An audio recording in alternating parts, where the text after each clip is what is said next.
সাধারণত দুইজন ফেরেশতা আমাদের দায়িত্বে নিয়োজিত আছেন।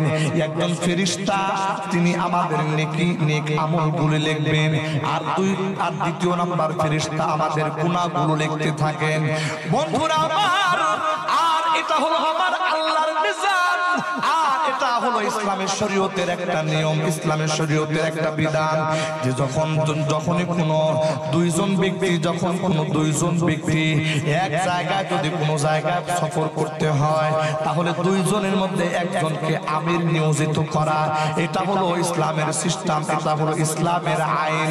আমার প্রাণের ভাইরা, আমার বন্ধুরা, আল্লামা উসমানী দামাত বারাকাতুহুম তিনি ইসলাহি খুতুবাতের মধ্যে এই ঘটনাটা, এই বিষয়টা এইভাবে লিখেছেন যে আমার আল্লাহ যে দুইজন ফেরেশতা নিয়োজিত করেছেন, একজন হলো যে বান্দা শুধু নেক আমল লিখবে, আর একজন শুধু গুনাহ লিখবে। এই দুইজন ফেরেশতাকে আমার আল্লাহ দায়িত্ব দিয়ে পাঠাইছেন, কিন্তু যেহেতু এটা আমার আল্লাহর নিজাম, এই জন্য আমার আল্লাহ দুইজন ফেরেশতার মধ্যে একজনকে আমির বানাইছেন আর একজনকে বানাইছেন মামুর।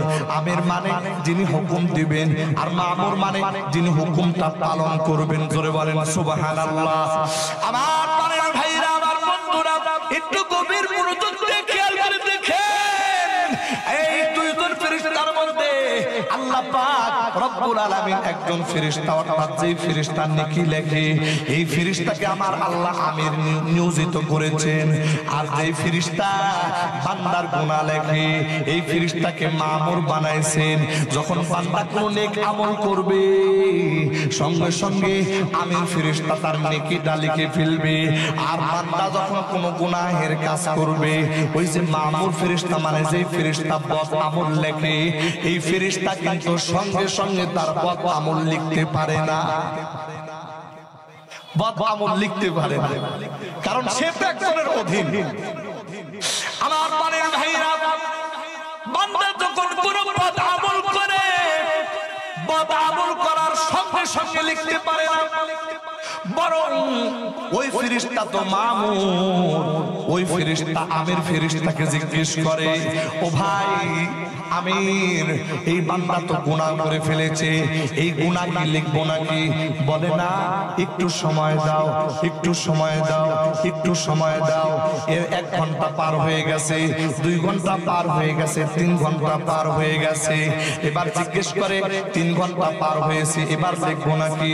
বলে না, আরেকটু সময় দাও, আরেকটু সময় দাও, আরেকটু সময় দাও। আরো 3 ঘন্টা পার হয়ে গেছে, বান্দা তখন পর্যন্ত গুনাহের জন্য তওবা করে নাই। আমার প্রাণের ভাইরা, আবার জিজ্ঞেস করে, লিখবো নাকি? বলে না, আরেকটু সময় দাও, আরেকটু সময় দাও। আবারও বান্দা এরকম ভাবে আরো কিছু সময় অপেক্ষা করে। এরপরে তৃতীয়বার যখন বলে, লিখবো নাকি? বলে হ্যাঁ, এবার লেখো, কিন্তু খবরদার যে গুনাহ করেছে বেশি লিখবে না, শুধু গুনাহ যেটা করেছে ওটাই লিখবা। একটু জোরে জোরে আওয়াজ দিয়ে বলেন সুবহানাল্লাহ। আমার প্রাণের ভাইরা, আমার বন্ধুরা, নেকের ফেরেশতা বান্দা নেক আমল করার সঙ্গে সঙ্গে লেখা হয়ে যায়, আর বদ আমলের ফেরেশতা কিন্তু গুনাহ করার সঙ্গে সঙ্গে লেখা হয় না। আমার আল্লাহ ওই বান্দাকে একটু সময় দেয়, দেখেনি বান্দা তওবা করেনি, বান্দাকে একটু সময় দেয়, দেখেনি বান্দা তওবা করেনি। যদি তওবা করে ফালায়, তাহলে তো ওই গুনাহটা তার আমলনামায় আর লেখা হয় না। আর যদি বান্দা তওবা না করে, তাহলে কিন্তু ওই গুনাহটা তার আমলনামায় লেখা হয়ে যায়। একটু খেয়াল করে দেখেন, আমার আল্লাহ বান্দার প্রতি কত সুন্দর দয়ার আচরণ করেছেন। এজন্য জোরে জোরে জবান খুলে আওয়াজ দিয়ে বলেন সুবহানাল্লাহ। আমার প্রাণের ভাইরা, আমার বন্ধুরা, এইরকম কত দিক খেয়াল করে বলবো, আমার আল্লাহ বান্দার প্রতি কত দয়া, কত ইহসান। একটু গভীর মনোযোগ দিয়ে খেয়াল করে দেখেন, এখন যে আরবি মাসটা চলতেছে, এই আরবি মাসের নাম হলো পবিত্র শাবান মাস। এই আরবি মাসের নাম কি? পবিত্র শাবান মাস। আজকে শাবান মাসের কত তারিখ জানা আছে নি? হ্যাঁ, 10 তারিখ আজকে পবিত্র শাবান মাসের 10 তারিখ এই শাবান মাসের 14তম শাবান 14 তারিখ শাবানের 14 তারিখ দিবাগত রাত লাইলাতুন নিসফি মিন শাবান যেটা শাবানের অর্থ তারিখের রাতের অর্থ রজনীর রাত বলা হয়। বন্ধুরা আমার এইরকম একটা রাত এই রাতের ব্যাপারে হাদিসের মধ্যে আছে ফায়াকুলু আলা মিন মুস্তাগফিরিন ফাগফির লাহু আলা মিন মুস্তারজিকিন ফারযুকা আলা মিন মুবতালান ফাউআফিয়াহু আলা কাদা হাত্তা ইয়াতলু আল ফাজর। আমার প্রাণের ভাইরা রে, আমার আল্লাহ বান্দাকে প্রথম আসমান থেকে ডাকতে থাকে, এ বান্দা কেউ আসনি এমন যে গুনাহ করে সীমা লঙ্ঘন করে ফেলেছ, এ বান্দা আয় আয় আমার দিকে আয়, গুনাহের জন্য অনুতপ্ত হইয়া বান্দা আমি আল্লাহর কাছে গুনাহ মাফ চা, আমি আল্লাহ তোর জীবনের গুনাহ খাতা মাফ করে দিব। বন্ধুরা আমার শুধু গুনাহের কথা বলে নাই, এরপরে আমার আল্লাহ বলতেছে বান্দা যদি তোর রিজিকের কোনো কমি থাকে, ও বান্দা তোর ঘরের মধ্যে অভাব অনটন দুঃখ কষ্ট লেগে আছে, আয় রে বান্দা আমি আল্লাহর কাছে আয়, আমি আল্লাহ তোর অভাব অনটন গুলি দূর করে দেব। এ বান্দা তুই বিমারের মধ্যে লিপ্ত হয়ে গেছো, দেহের মধ্যে তোর রোগ ধরে গেছে, বান্দা দুনিয়ার ডাক্তার দেখাইতেছো, ডাক্তারি ঔষধ পণ্য খাইতেছো, কিন্তু কোনো উপকার হয় না। ও বান্দা আমি আল্লাহকে একটু ডাক, আমি আল্লাহর কাছে একটু রোগ থেকে মাফ চা, আমি আল্লাহ তোর রোগ আমি আল্লাহ মাফ করে দেব। একটু জোরে জোরে আওয়াজ দিয়ে বলেন সুবহানাল্লাহ।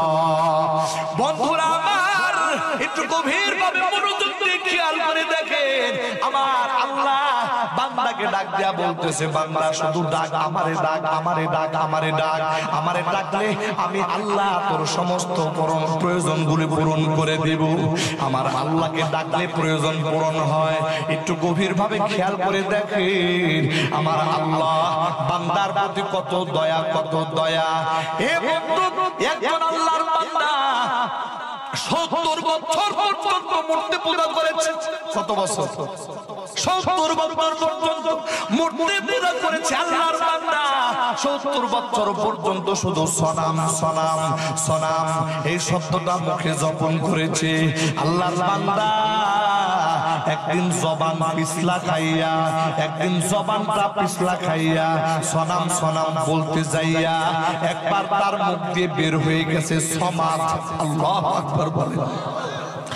আমার প্রাণের ভাইরা, আমার বন্ধুরা, জীবনে 70 বছর পর্যন্ত সনাম সনাম ডাক দিয়েছে, একটা বারের জন্য কোনোদিন ডাকের সাড়া শুনতে পায় নাই।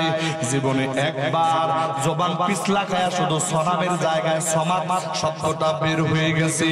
এটা আমার আল্লাহর একটা গুণবাচক নাম। এই নামটা যখন আল্লাহর বান্দা ওই কাফেরের মুখ থেকে এই নামটা বের হয়ে গেছে, আমার আল্লাহ বান্দাকে ডাক দিয়া বলে লাব্বাইকা ইয়া আবদি, লাব্বাইকা ইয়া আবদি। এ আমার বান্দা তোর কি দরকার? কেন তুই আমাকে ডাকলি রে বান্দা? তোর কি দরকার? আমি আল্লাহর কাছে চা, আমি আল্লাহ তোর সমস্ত প্রয়োজনগুলি পুরা করে দেব। একটু জোরে জোরে আওয়াজ দিয়ে বলেন সুবহানাল্লাহ। বন্ধুরা আমার, যে আল্লাহর বান্দা 70 বছর পর্যন্ত সনাম সনাম বলেছে, এই আল্লাহর বান্দা যখন একবার সমাজ শব্দ বলেছে, আমার আল্লাহ যখন তাকে সাড়া দিয়ে ফেলেছে, ওই বান্দা সঙ্গে সঙ্গে একজন আলেমের কাছে চলে গেছে, ডাক দেয়া বলে হুজুর এতদিন পর্যন্ত সনাম সনাম শব্দ বলেছি, কিন্তু আজকে জবান দিয়ে হঠাৎ করে পিছলা খায়া সনামের জায়গায় সমাজ বের হয়ে গেছে। আমি বুঝতে পারলাম আমার ডাকের কে যেন সাড়া দিতেছে। একটু জোরে জোরে আওয়াজ দিয়ে বলেন সুবহানাল্লাহ। বন্ধুরা আমার, ওই আলেমটাকে বুঝায় দিয়েছে আল্লাহর বান্দা তুমি যে সমাদ সমাদ শব্দটা উচ্চারণ করেছো, এই সমাদ হলো মহান আসমানের যিনি সৃষ্টিকর্তা, যিনি জমিনের সৃষ্টিকর্তা, যিনি তামাম কায়নাতকে যিনি সৃষ্টি করেছেন, ওই সৃষ্টিকর্তার একটা গুণ বাচক নাম হলো সমাদ। যখন তুমি সমাদ বলে ডাক দিয়েছো রে বান্দা, তখনই আমার আল্লাহ তোমার ডাকে সঙ্গে সঙ্গে সাড়া দিয়ে ফেলেছে। একটু জোরে জোরে আওয়াজ দিয়ে বলেন সুবহানাল্লাহ। আমার প্রাণের ভাইরা, আমার বন্ধুরা, এবার আল্লাহর বান্দার বুঝেছে আরে 70 পর্যন্ত শুধু সনাম সনাম সনাম সনাম বলে ডেকেছি, মূর্তি পূজা করেছি আর সনাম সনাম বলে পূজা করেছি, একদিনও তো আওয়াজ শুনতে পাই নাই, একদিনও তো ডাকে সাড়া দেয় নাই। আর এমন মালিক একবার তারে ভুল করে ডাক দিয়েছি, এই একবার ডাক দেওয়ার সঙ্গে সঙ্গে যে মালিক ডাকে সাড়া দেয়, তাহলে আর 70 বছরের যে কাজ আমি করেছি, এটা ভুল করেছি, অন্যায় করেছি, এই ভুলের পথে আর থাকতে চাই না। আল্লাহর বান্দা সঙ্গে সঙ্গে কালিমা পড়ে মুসলমান হয়ে গেছে। আল্লাহু আকবার, একটু জোরে আওয়াজ দিবেন আল্লাহু আকবার। আমার প্রাণের ভাইরা, আমার বন্ধুরা, আমার মালিক কত দয়া, আমার মালিকের কত দয়া। এজন্য বলতেছেন হর ঘড়ি মে দিনে তু তৈয়ার হ্যায়, जो न मांगे उससे तू बेजार है, तूने कोका रिवा माबद कर दे, तूने कोका रिवा माबद कर दे, जुर्म पे अंदाजा बेहद कर दे, मगफिरत रातों बेदाज लुत्फे तू। বন্ধুরা আমার আল্লাহ পবিত্র কোরআনে ঘোষণা করতেছেন, ওয়াইদা সাআলাকা ইবাদি আন্নি ফাইন্নী করিব উজিবু দাওয়াতাদ দাঈ ইযা দাআন ফালইস্তাজিবুনি ওয়ালিউমিনু বি লাআল্লাহুম ইয়ারশুদুন। আমার আল্লাহ বলতেছে, ওয়াইদা সালাকা ইবাদি, ও আমার বান্দা, ইয়া ও পয়গম্বর, আমার বান্দারা যখন আপনার কাছে জিজ্ঞেস করবে, ও রাসূল যখন আমার বান্দারা আপনার কাছে জিজ্ঞেস করবে, যে আমার বান্দারা আপনার কাছে জিজ্ঞেস করবে যে আল্লাহ তিনি কোথায়, অর্থাৎ তিনি কি বান্দার কাছে না বান্দার থেকে অতি দূরে অবস্থান করে, ও পয়গম্বর তখন আপনি বলে দেন আমি আল্লাহ বান্দার একেবারে নিকটবর্তী, একেবারে নিকটবর্তী। আমার আল্লাহ অন্য আয়াতের মধ্যে বলতেছেন, ওয়া নাহনু আকরাবু ইলাইহি মিন হাবলিল ওয়ারিদ। আমার আল্লাহ বলতেছে, বান্দা তোমার বর্তমানের যে শাহরগ, এই শাহরগের থেকেও আমি আল্লাহ বান্দা তোমার বেশি নিকটবর্তী। একটু জোরে জোরে আওয়াজ দিয়ে বলেন সুবহানাল্লাহ। আমার প্রাণের ভাইরা, আমার বন্ধুরা, আল্লাহ পাক বলতেছেন, পয়গম্বর আপনি বলে দেন বান্দার একেবারে অতি নিকটবর্তী আল্লাহ। এই অবস্থায় বান্দা যখনই আল্লাহর কাছে দোয়া করবে, উজিবু দাওয়াতাদ দাঈ ইযা দাআন ফালইস্তাজিবুলি ওয়ালিউমিনু বি লাআল্লাহুম ইয়ারশুদুন। যখন বান্দা আল্লাহকে ডাক দিবে, আমার আল্লাহ বান্দার ডাকে সাড়া দিবেন। একটু জোরে জোরে আওয়াজ দিয়ে বলেন সুবহানাল্লাহ। এরকম নজির আছে না নাই? আল্লাহরে ডাকলে যে আল্লাহ শুনেন, এরকম নজির আছে না নাই? অভাব আছে? বন্ধুরা আমার একটু গভীর মনোযোগ দিয়ে খেয়াল করে দেখেন, পয়গম্বর হযরত আইয়ুব আর হযরত ইউনূস আলাইহিস সালাম গভীর সমুদ্রের মধ্যে যখন তিনি ঝাঁপ দিয়েছেন, গভীর সমুদ্রের ভিতরে বিরাট বড় বড় মাছ, একটা মাছ পয়গম্বর হযরত ইউনূস আলাইহিস সালামকে খায়া ফেলছে। গিলে ফেলছে। ওই মাছ এত বিশাল পয়গম্বর ইউনূস আলাইহিস সালামকে গিলে ফেলছে, খায়া ফেলছে। এখন পয়গম্বর ইউনূস আলাইহিস সালাম যখন মাছের পেটের মধ্যে ঢুকে গেছে, এবার তো হজম হয়ে যাবে, তার জীবনটা শেষ হয়ে যাবে। পয়গম্বর মাছের পেটের মধ্যে ঢুকে গেছে, দুনিয়ার কোনো মানুষের খবর নাই, দুনিয়ার কোনো মানুষ তার কোনো খবর জানে না, সংবাদ জানে না, তার সাহায্য করবে তো দূরের কথা, তার সংবাদই তো জানে না। কথা বলেন ঠিক কিনা? বন্ধুরা আমার, ওই পরিস্থিতিতে পয়গম্বর হযরত ইউনূস আলাইহিস সালাম কি করলেন? দুনিয়ার কোনো মানুষকে তিনি তলব করেন নাই, দুনিয়ার কোনো বাদশাকে তিনি ডাক দেন নাই, বরং তিনি এমন একজন বাদশাকে ডাক দিয়েছেন।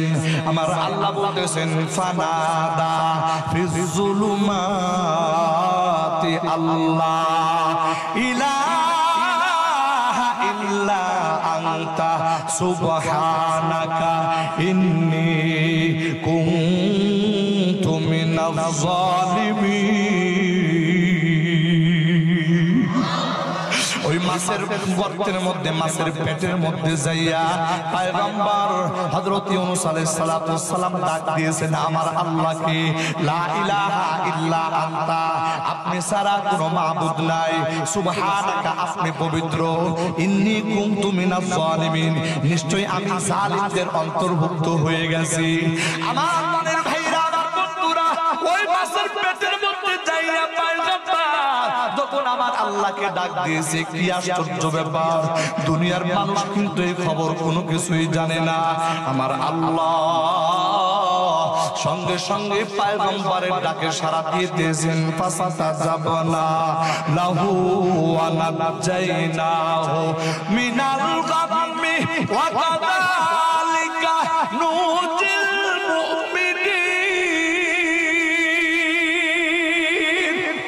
আমার আল্লাহ সঙ্গে সঙ্গে পয়গম্বরের ডাকে সাড়া দিলেন, ডাকে সাড়া দিয়া আমার আল্লাহ ওই মাছকে অর্ডার করলেন, এ মাছ,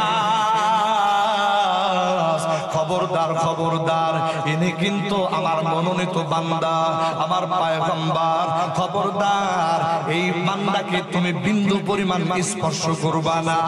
বন্ধুরা আমার, সঙ্গে সঙ্গে ওই মাছ পয়গম্বর ইউনূস আলাইহিস সালামকে হজম করা বাদ দিয়া ওই মাছ একেবারে তীরে এসে পয়গম্বর ইউনূস আলাইহিস সালামকে উগলায়া দিয়েছে। একটু জোরে জোরে আওয়াজ দিয়ে বলেন সুবহানাল্লাহ।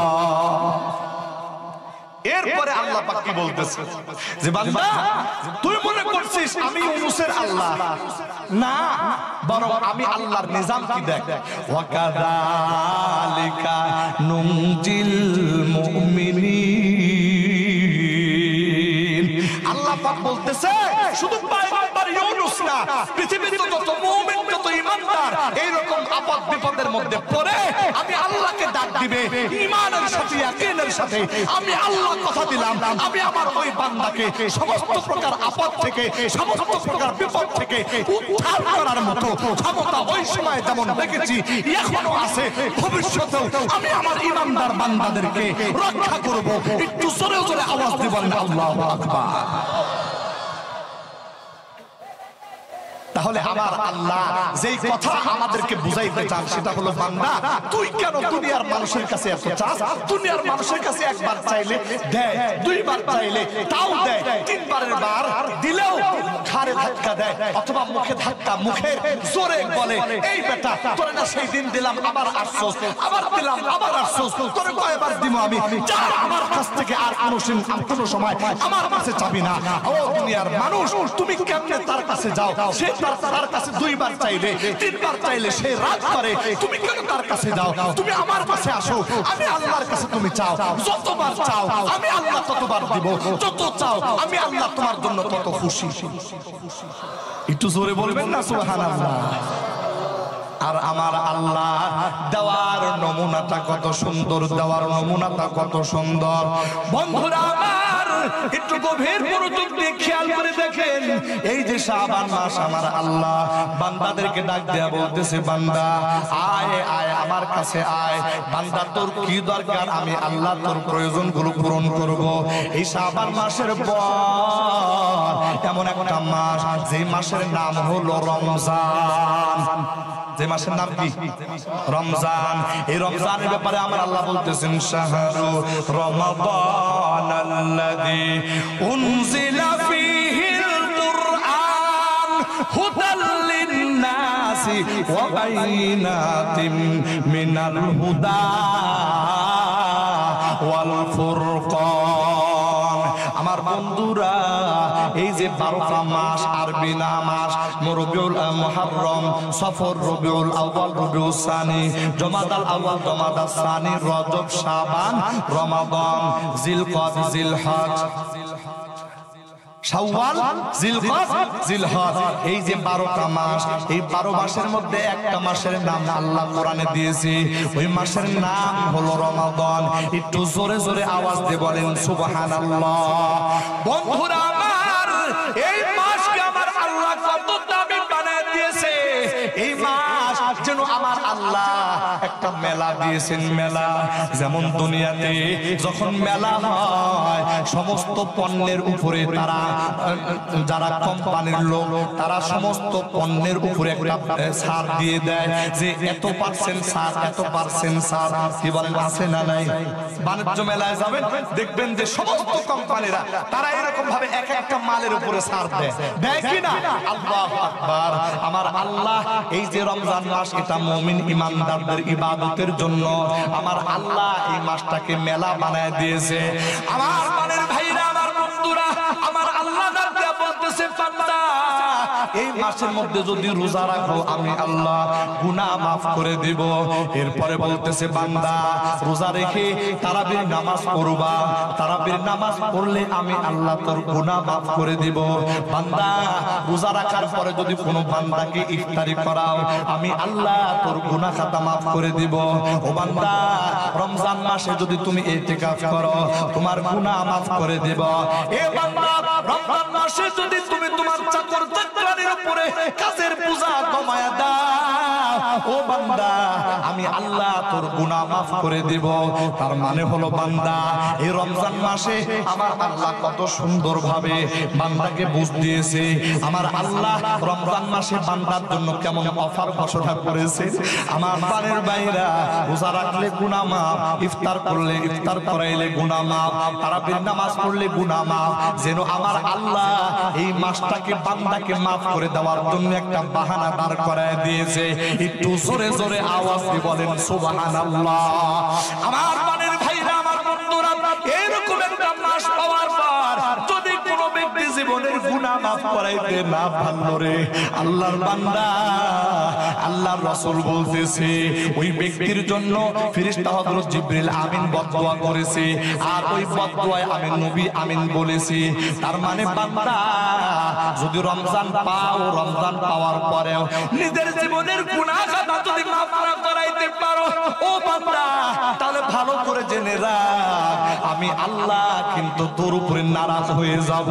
আমার প্রাণের ভাইরা আমার বন্ধুরা তার মানে রমজান এমন একটা মাস সকল শ্রেণীর বান্দাদের maaf পাওয়ার মাস এই মাহে রমজান আমাদের সামনে আসতেছে আমি আপনাদের সামনে শুধু এতটুকু কথা আরজ করতে চাই যে দয়াময় প্রভু আমাদের জন্য এত দয়া করেছেন এখন কি উচিত হবে সেই দয়াময় প্রভুর থেকে আমাদের মুখ ফিরায় নেওয়া এটা কি আমাদের জন্য উচিত হবে নাকি জোরে বলেন কি করতে হবে আল্লাহু আকবার আমার প্রাণের ভাইরা আমার বন্ধুরা এই জীবনে আজকের পর থেকে নিয়ে এতদিন পর্যন্ত আমার জীবনটা আমার আল্লাহর নাফরমানিতে কাটায় দিয়েছি গুনাহ করেছি যে আজকে আমরা এই মাহফিল থেকে যখন বিদায় হয়ে যাব তো হইয়াই তো চোখের পানি ছেড়ে দেব যদি চোখের পানি ছেড়ে দেই রে বান্দা একটা কথা মনে রাখবেন বান্দা যখন গুনাহের জন্য অনুতপ্ত হইয়া চোখের পানি ছেড়ে দিয়ে আমার আল্লাহর কাছে চায় আমার আল্লাহ ওই বান্দাকে মাফ না করে দিয়ে থাকতে পারেন। আল্লাহু আকবার, আল্লাহু আকবার। আমার প্রাণের ভাইরা, আমি আলোচনা আর লম্বা বেশি করব না, শুধু সর্বশেষ ওই কথাটুকু একটু শোনায় দিতে চাই। আল্লাহর বান্দা একজন যুবক জীবন ভর শুধু গুনাহ করেছে, জীবনের শেষ মুহূর্তে তার মানে যৌবন বয়সে তার একটা দুরারোগ্য রোগ তার দেহের মধ্যে চলে আসছে। আল্লাহর বান্দা ডাক্তার বলে দিয়েছে সে মারা যাবে, আর বাঁচবে না। মায়ের একমাত্র সন্তান, বাবা অনেক আগেই মারা গেছে, সন্তানের দিকে মুখ করে আর মা দ্বিতীয় বিবাহ করে নাই। বন্ধুরা আমার, ওই সময় হযরত হাসান বসরির সময় আমার প্রাণের ভাইরা, আল্লাহর বান্দা যখন মারা যাবে তার মা বলতেছে বাবা একটু তওবা কর। আল্লাহর বান্দা তওবা করার জন্য রাজি। এবার মা হযরত হাসান বসরির দরবারে চলে গেছে, হুজুর গো আমার সন্তানটা একেবারে মৃত্যু মুখে, একটু তওবা করতে চায়, তওবা পড়াইবেন নি? হযরত হাসান বসরি জানতেন ওই মহিলার সন্তানটা গোটা জীবন ভর শুধু নাফরমানি করেছে, গুনাহ করেছে, মদ পান করেছে, আনন্দ ফুর্তির মধ্যে জীবন যাপন করেছে। আমার মনের ভাইরা, হযরত হাসান বসরি রাহমাতুল্লাহ আলাইহি ওই ব্যক্তির দিকে তাকায়া ওই ব্যক্তিকে আর তওবা পড়াবেন না, বলতেছেন না আমার হাতে সময় নাই। এই কথাটুকু বলিয়া আল্লাহর বান্দা হযরত হাসান বসরির দরবার থেকে মুখ ফিরায়া সন্তানের কাছে চলে গেছে। কয় তুই এত বড় অপরাধী যে হাসান বসরির মতো মানুষ তোরে তওবা করাইতে চায় না। প্রাণের ভাইরা আমার, বন্ধুরা আমার, এই কথাটুকু বলার পর ওই গুনাহগার সন্তান চোখের পানি ফেলে কাঁদতেছে, মা চোখের পানি ফেলে কাঁদতেছে। কান্নাকাটির এক পর্যায়ে সন্তান মাকে ডাক দেয়া বলে, মা আমি জানি না আমি আর কতক্ষণ দুনিয়াতে থাকবো, ওগো মা আমি যখন দুনিয়া থেকে চলে যাব, আমি চলে যাওয়ার পর আমার গলার মধ্যে একটা রশি লাগাইবা, রশি লাগাইয়া এলাকার রাস্তা দিয়ে আমারে টানতে টানতে নিয়ে যাইবা। একেবারে এলাকার শেষ মাথার মধ্যে ময়লা আবর্জনার স্তূপ আছে, ওই ময়লা আবর্জনার স্তূপের মধ্যে তুমি আমারে ফেলে দিয়ে আসবা। মা সন্তানকে ডাক দিয়া বলে, বাবা এই কথা কেন বলো? কয় মা আমি এত বড় গুনাহগার, যদি আমারে তুমি মানুষের কবরে দাফন করো, যেই কবরস্থানে আমারে দাফন করবা আমার গুনাহের কারণে অন্য মুসলমানদের কবরের আযাব বেড়ে যাবে, অন্য মুসলমানদের কবরের মধ্যে অশান্তি শুরু হয়ে যাবে।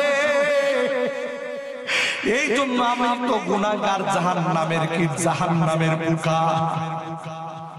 দুনিয়াতে জঘন্য প্রাণী কুকুর মারা গেলে তার গলার মধ্যে রশি লাগায়া যেমন মানুষ টানতে টানতে ময়লার মধ্যে ফালায়, আমিও তো ওই কুকুর থেকে আরো জঘন্য গো মা। অতএব আমার গলার মধ্যে রশি লাগাইয়া আমারে তুমি টানতে টানতে ময়লার মধ্যে ফালায় দিয়ে আসবা। মা যখন এই কথা শোনার পরে সহ্য করতে পারে না, দুইটা হাত আসমানের দিকে উঠায় দিয়েছে। ও আসমানের মালিক, আমি তো একজন মা, সন্তানের এই দুঃখ দুর্দশা আমি মা কেমন করে বরদাস্ত করব? আমার প্রাণের ভাইরা, ওই মা সন্তানের পাশে বসে আছে, সন্তান তো দুনিয়ার থেকে বিদায় হয়ে গেছে। মা কি করবে কোনো দিশা না পাইয়া আমার হাসান বসরির দরবারে গেছে। হুজুর আমার এই সন্তানের তওবার জন্য আপনার কাছে এসেছিলাম, এই সন্তান তো মারা গেছে, আমার সন্তানের জানাজার নামাজটা একটু পড়াইবে। হযরত হাসান বসরি বলে, আমি কোনো মত করে জানাজার নামাজ পড়াবো না। মা আবার বিফল হয়ে বাড়িতে ফিরে গেছে। মা যখন ফিরে গেছে, এবার মা চিন্তায় পড়ে গেছে কি করবে। কিছুক্ষণ পরে হযরত হাসান বসরি রাহমাতুল্লাহ আলাইহি ওই মায়ের দরজায় গিয়ে হাজির। দরজায় নক করেছে, দরজা খুলেছে, দেখতেছে হযরত হাসান বসরি দাঁড়ায় রয়েছে। সালাম দিয়ে বলে, হুজুর আপনি কেন আমার বাড়িতে আসছেন? হযরত হাসান বসরি ডাক দিয়ে বলে, তোমার সন্তান না মারা গেছে, তার জানাজা পড়ানোর জন্য আসছে। হুজুর একটু আগে তো আপনার ডাকার জন্য গিয়েছে, আপনি কেন আসলেন না? হযরত হাসান বসে ডাক দিয়া বলতেছে, তুমি যখন আমার বাড়ি থেকে চলে আসছো তখন আমি বিছানার মধ্যে একটু আরাম করার জন্য শুয়েছিলাম, তখন আমাকে যেন আমার মালিক ডাক দিয়া বলতেছে, ও হাসান তুমি আমার কেমন বন্ধু যে আবার এক বন্ধু মারা গেছে অথচ তুমি তার জানাজার নামাজ পড়াইবা না।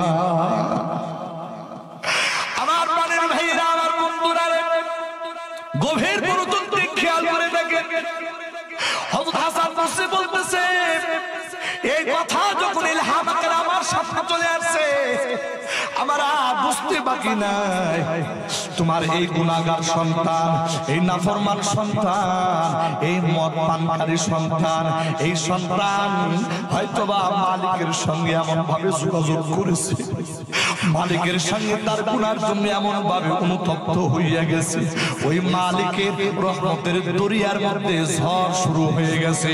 একটু জোরে জোরে আওয়াজ দেয়া বলেন সুবহানাল্লাহ। এ জীবনে না করিলাম বন্দেগি, গুনাহ করে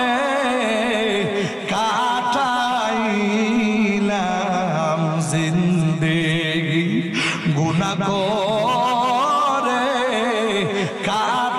কাটাইলাম জিন্দেগি, তওবা করে আবার তাওবা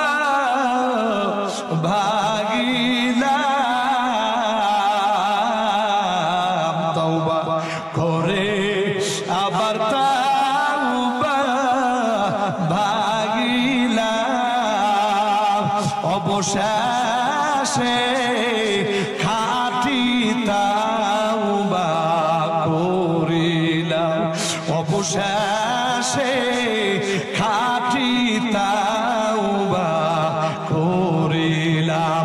আজকে এই ময়দান থেকে খাঁটি তওবা করে কে কে ফিরে যেতে চান একটু হাত তুলে দেখা। নারায়ে তাকবীর।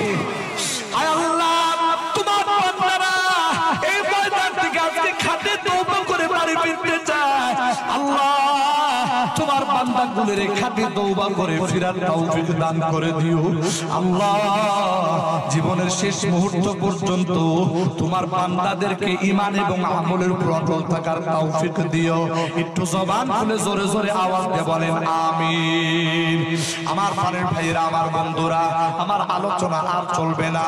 হযরত ইসমাইল হোসেন সিরাজি দামাত বারাকাতুহু হুজুর চলে আসবেন আর কিছুক্ষণের মধ্যে। আমার প্রাণের ভাইরা, আমার বন্ধুরা, এই ময়দান এত বড় একটা ইন্তজাম করেছেন যে মাদ্রাসার পক্ষ থেকে। এই মাদ্রাসার হুজুর বলেছেন, হুজুর আমরা তেমন কোনো কালেকশন করি না, শুধু ময়দানের মধ্যে আল্লাহর বান্দারা যদি কেউ ইচ্ছা করে মাদ্রাসার জন্য দান করে, এই দানগুলো একটু মেহেরবানি করে আপনি আপনার মাধ্যমে একটু দানগুলো একটু উঠায় নেবেন।